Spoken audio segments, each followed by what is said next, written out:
All right, I'm here with my good friend in our next interview. Go ahead and introduce yourself. My name is Shane Dorn, person with lived and living experience, and I'm just grateful to be here. Okay, and so Shane, this is your third year, right? Yes. You've been with UFI since the beginning? Yes. Okay. How were you feeling when you showed up this time? This time I was more, I think, prepared and clear-headed for, what this experience brings to life.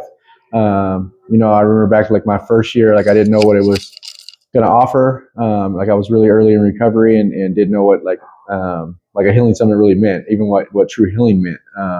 And so over the years, like I've just been able to get more grounded and ultimately more vulnerable and kind of like growing into my true self.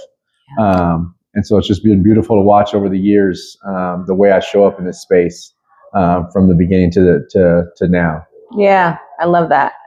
I love watching you and watching your growth. I was just talking the other night with Maya about it, just from the beginning of when you first got here to now. You have really blossomed and grown into the man that you're meant to be, right? And sometimes, what do they say? It's like diamonds, they're developed under pressure, right? Yeah. And so all the pressure and all the trial and trauma that we've been through has developed us into these leaders and these healers and these helpers. And this space is an opportunity for us to be poured back into, right? Because we are always giving and doing in our community. And I see you know what I mean? And so I'm glad that you were able to have this space to have your cup filled up. And besides the 500 from the Spades game, what are you... Back-to-back champs, 2 years running.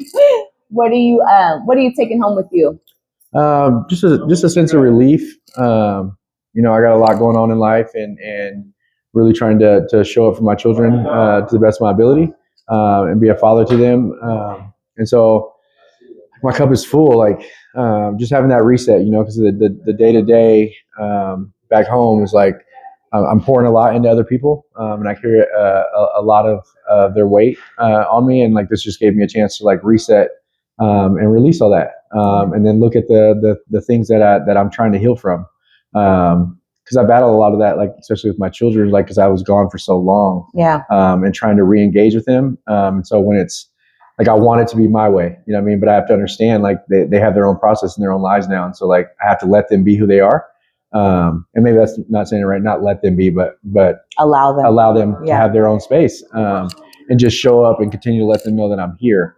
And so like I love that attunement exercise, just being emotional and understanding like how it makes me feel and like those emotions.